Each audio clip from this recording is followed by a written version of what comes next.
जब भी हम रेट ऑफ रिएक्शन की बात करते हैं, so there are two events that are happening during a reaction. पहला event, reactant are being used, और दूसरा event, products are being produced.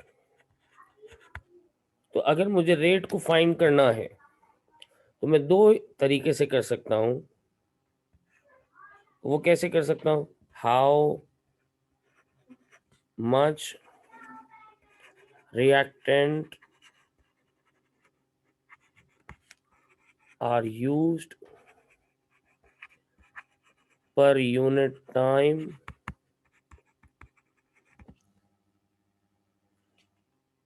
Secondly, how much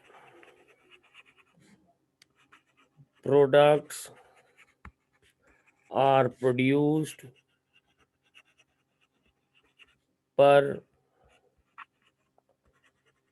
unit time. ये दो तरीके कार है मेरे पास। How much reactant are being used, how much products are being produced.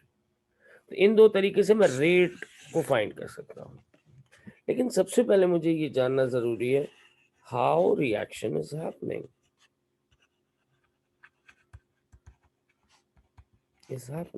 सबसे most important thing. तो reaction दो वजूहात पे हो रहा है। पहली वजह,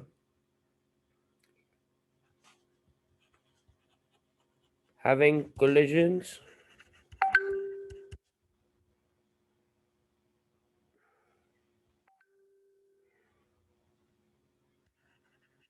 between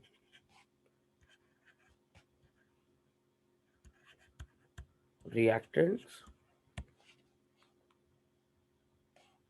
This is the only factor कि रिएक्शन कब होगा, कि जब रिएक्टेंट्स के दरमियान कोलिजन होंगे with right amount of energy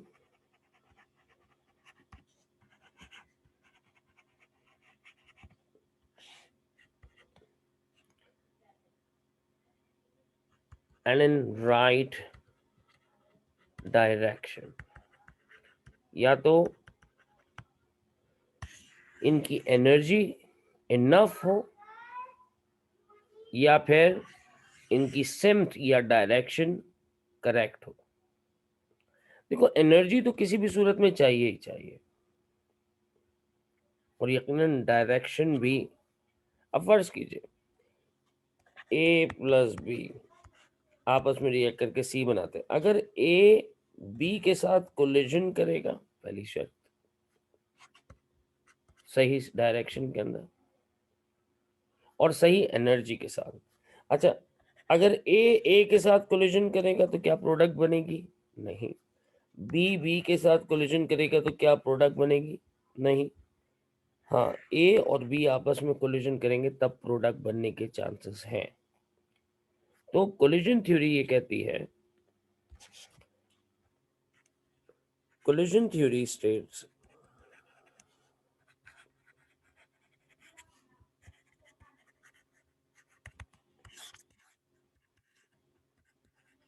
that the reactants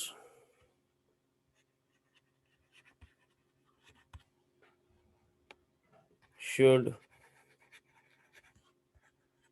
react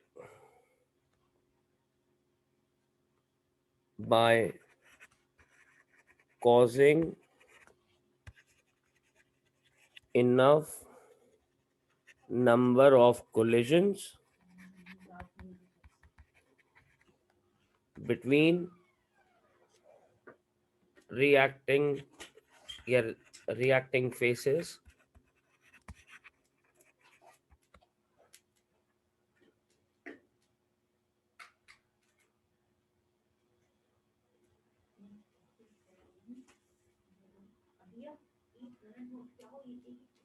right? The reactant should react by causing enough number of collision between reacting phases. यानी जो भी reactant की रिएक्शन साइट है, फर्ज कीजिए CH3, तुम्हारे पास एक ऑर्गेनिक मॉलिक्यूल दे रहा हूं क्योंकि आयोनिक के अंदर ये बात समझ में इतनी आसानी से नहीं आती।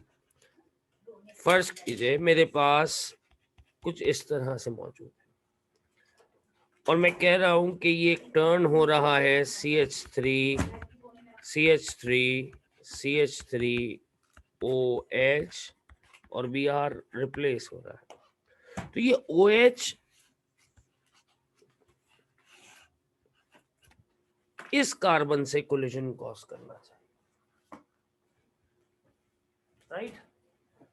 ये OH इस कार्बन से, हाँ अगर ये OH आगे इस कार्बन से कोलाइड करता है, not useful, not useful, not useful. So they should be reacting faces colliding with each other. Reacting faces को आपस में टकराना पड़ेगा, अदरवाइज प्रोडक्ट की फॉर्मेशन मुश्किल हो जाएगी।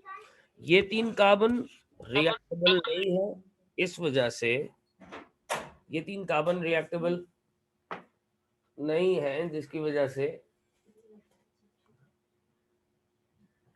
वजह से इस पर प्रोडक्ट फॉर्मेशन नहीं हो रही है।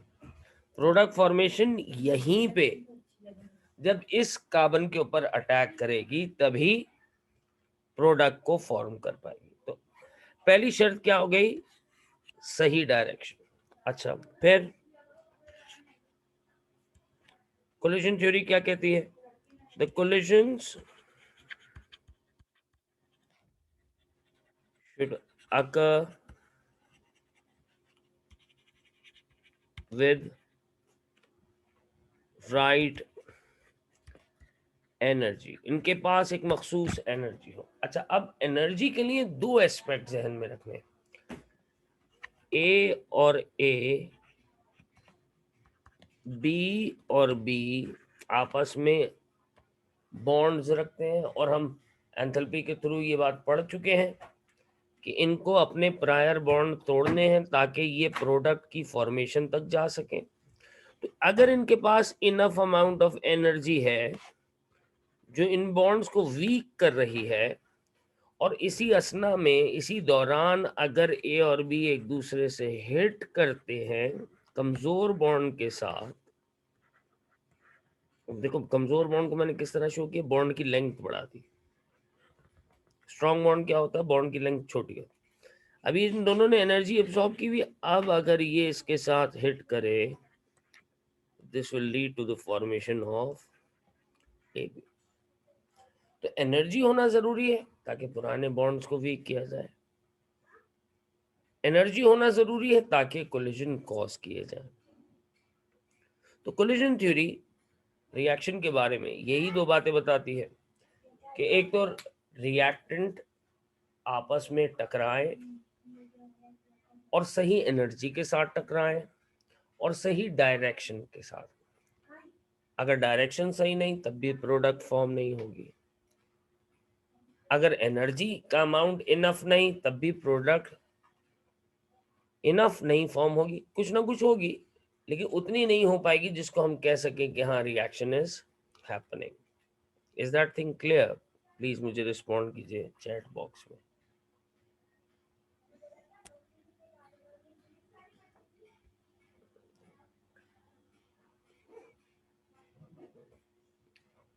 जी बाकिर, बाकी तमाम लोगों की रिस्पॉन्सेज नहीं आए।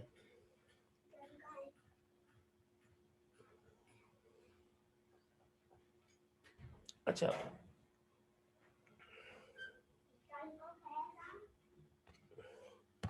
ओके, अब बात को आगे लेके जाएंगे।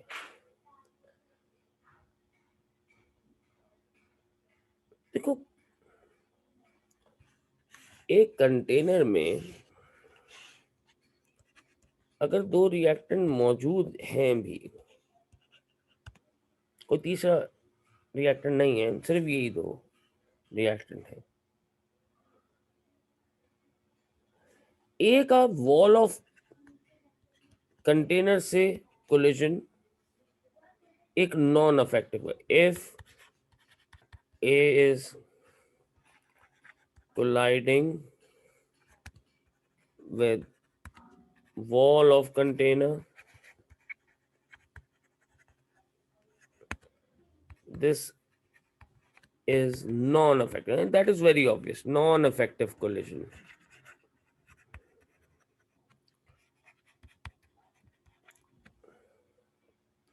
अच्छा जी, if A is colliding with B, this is effective collision.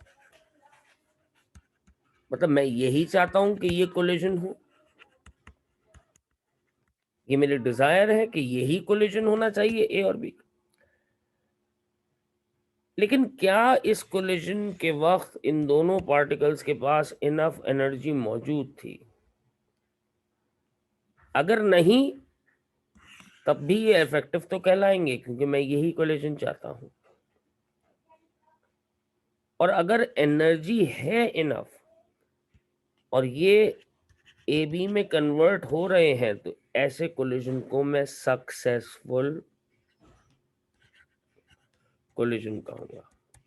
Her effective collision successful नहीं होता है। हर इफेक्टिव कोलिजन सक्सेसफुल नहीं होता। भाई ये दोनों, अब इस कमरे में तुम्हारी, जिस कमरे में तुम अभी बैठे हो, वहां नाइट्रोजन और ऑक्सीजन है, लेकिन क्या नाइट्रिक ऑक्साइड बन रही है? ब्राउन कलर की गैस अपने अतराफ देखो, क्या तुम्हारे अतराफ में ब्राउन धुआं है? नहीं है।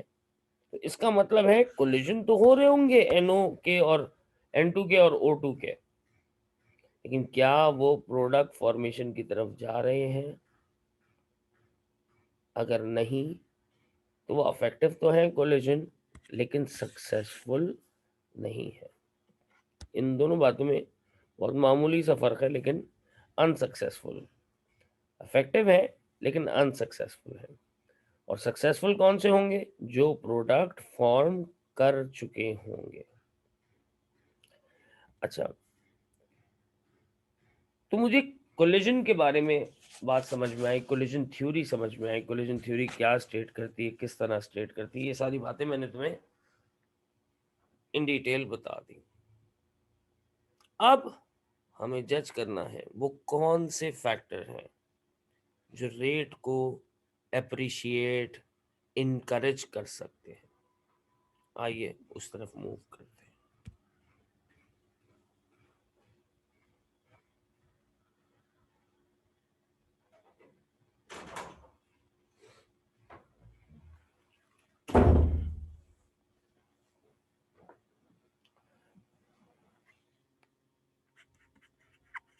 Factors that can affect the rate of reaction.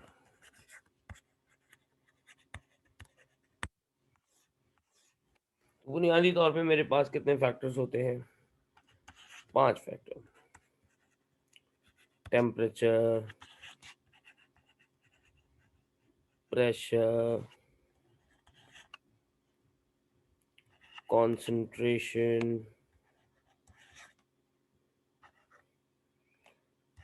size of particle,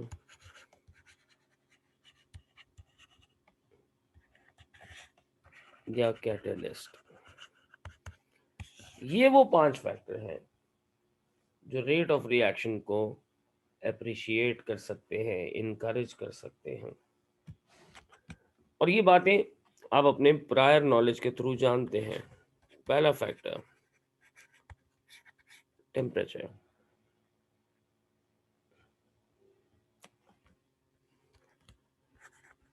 increase in temperature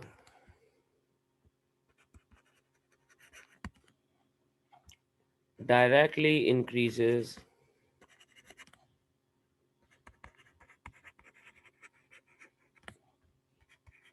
the kinetic energy of particles.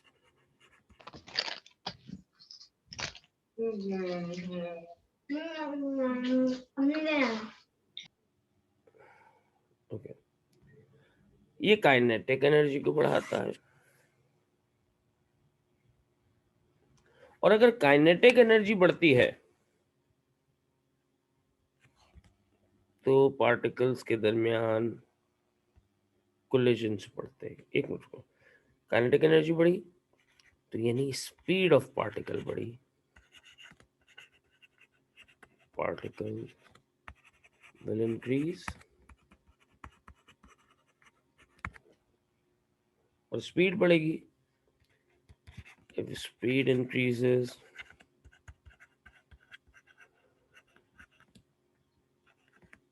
collision increases.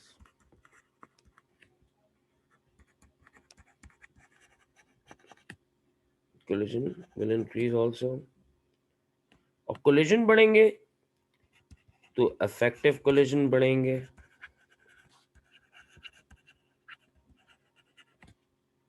will increase.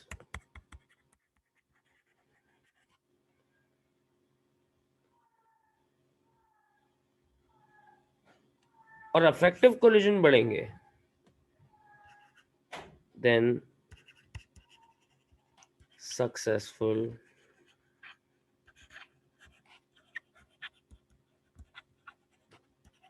will increase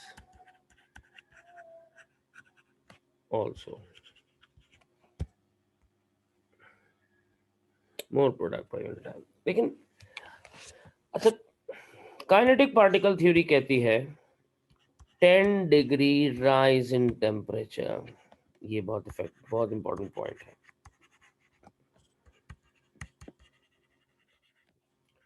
doubles the number of collision, बात को याद रखना।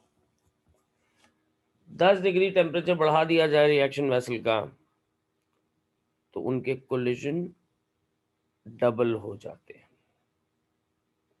ठीक है। और अगर कोलिजन डबल हो जाएंगे तो मैं ये कह सकता हूँ 10 डिग्री बढ़ाने पर रेट डबल्स ऑल्सो।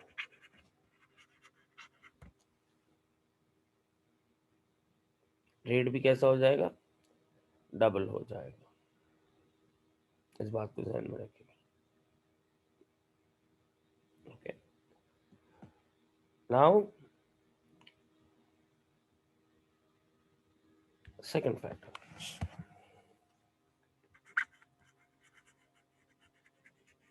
प्रेशर।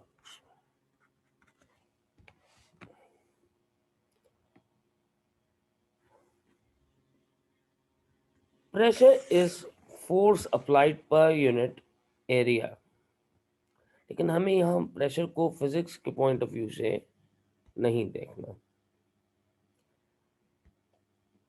शाबाश Sameer. Pressure only affect the rate of those reactions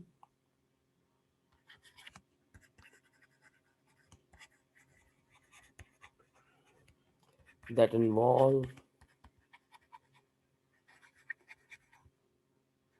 gases only, जिसमें सिर्फ गैसेस इन्वॉल्व हैं।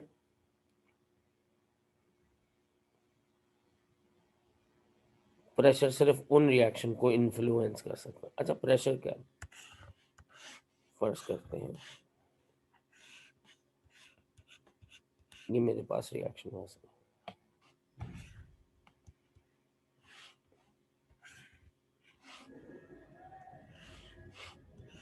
अब देखिए, यहाँ मैं इसको 10 न्यूटन प्रेशर कह लूँ, यहाँ 20 न्यूटन प्रेशर कह लूँ। Pressure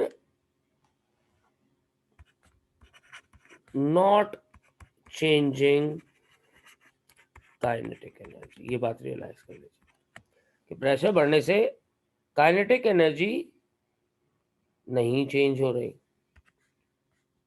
only volume of container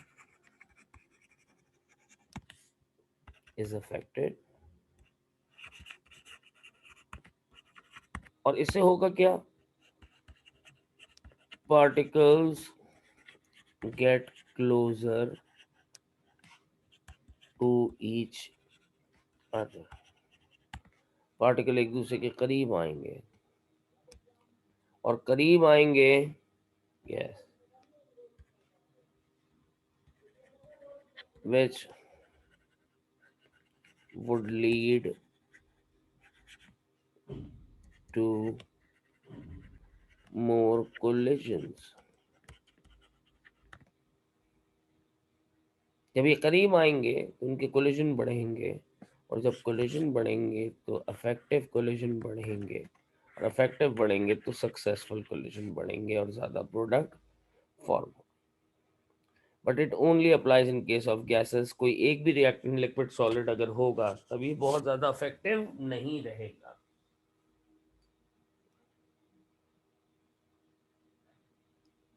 इस बात को जहन नशीन कर लीजिएगा।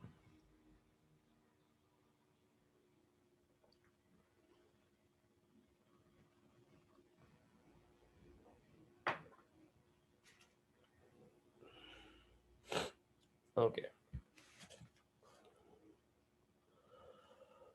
Now, third factor is concentration.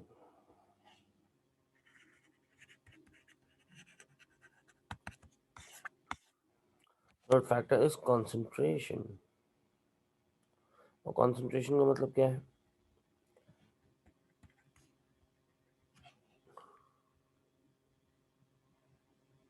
Concentration का मतलब है amount of particles।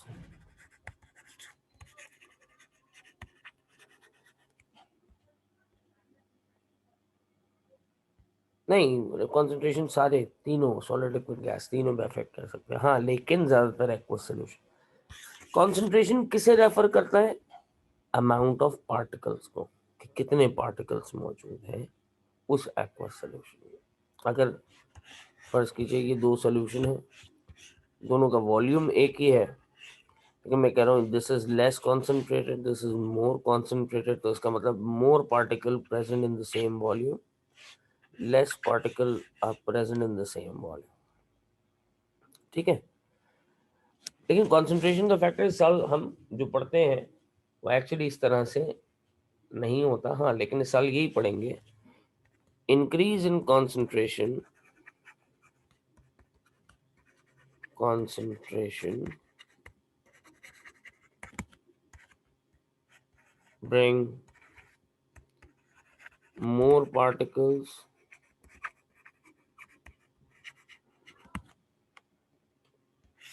जितने ज्यादा concentration होंगे उतने ज्यादा particles,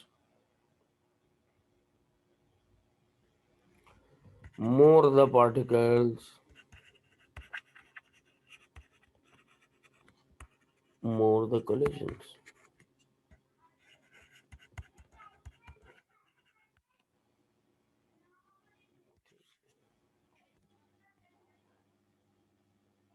एग्जैक्टली, और ज्यादा कोलिजन ज्यादा इफेक्टिव कोलिजन ज्यादा सक्सेसफुल कोलिजन। भाई साल के लिए इतना ही है, लेकिन एक्चुअली बात ये नहीं है, ये बात गलत है। कंसंट्रेशन का फैक्टर साल एस में गलत पढ़ते हैं, A2 में जाके सही पढ़ते हैं। ठीक है,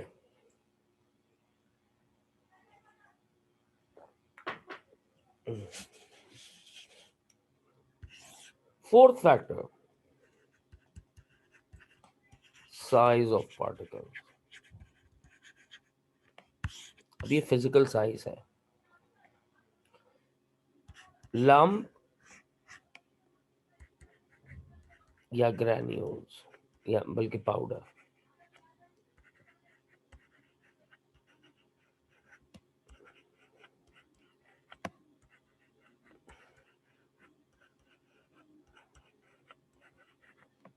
अब देखो, मैंने एक तरफ एक लंप बनाया, एक तरफ, किसका रेट फास्टर होगा, ए का या बी का? मतलब अगर पार्टिकल को एज ए इस्तेमाल किया जाए, फर्ज कीजिए मैग्नीशियम है, ये मैग्नीशियम है, और दोनों को डाइल्यूट एसिड के साथ रिएक्ट कराऊं तो किसका रेट फास्टर होना चाहिए? बी का। क्यों? बेटा surface area has nothing to do with this. क्या तुम एक पाउडर के एक एक जर्रे का सरफेस एरिया निकाल सकते हो समीर?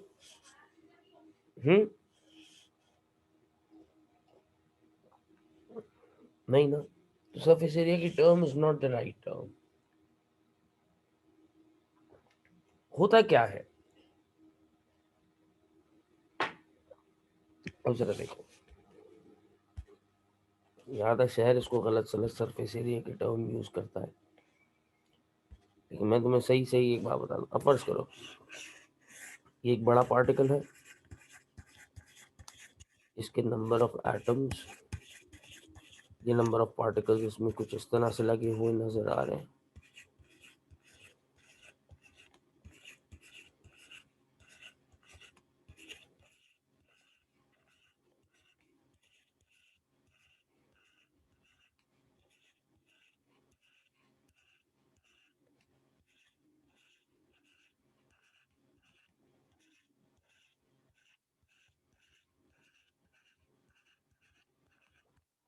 राइट। और इसी के अगर मैं छोटे ग्रेन्स बना लूं, तो जब ये रिएक्शन में एक्सपोज किया जाएगा, फर्ज करो इन दोनों को मैं अलग अलग वेसल्स में एसिड में डाल देता हूं, तो इसके कौन से पार्टिकल रिएक्शन में पार्टिसिपेट करेंगे? ये टॉप सरफेस। कौन से पार्टिकल पार्टिसिपेट नहीं करेंगे उनको मैं रेड कर देता हूँ। ये सब पार्टिसिपेट नहीं कर रहे हैं। क्यों? क्योंकि ये अंदर छुपे हुए हैं। राइट। जबकि इसके अगर मैं पार्टिकल्स देखूं, फर्ज करो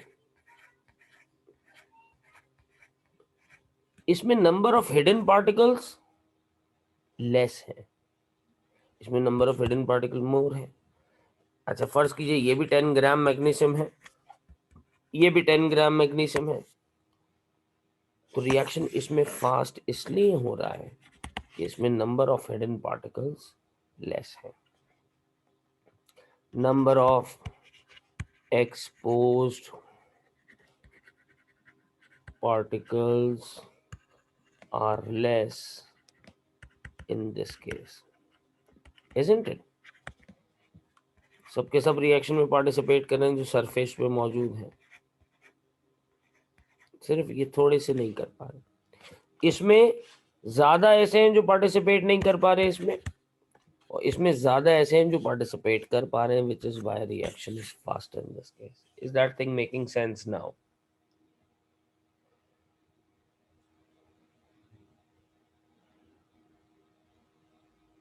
जल्दी से रिस्पॉन्ड करें, 3 मिनट रह गए।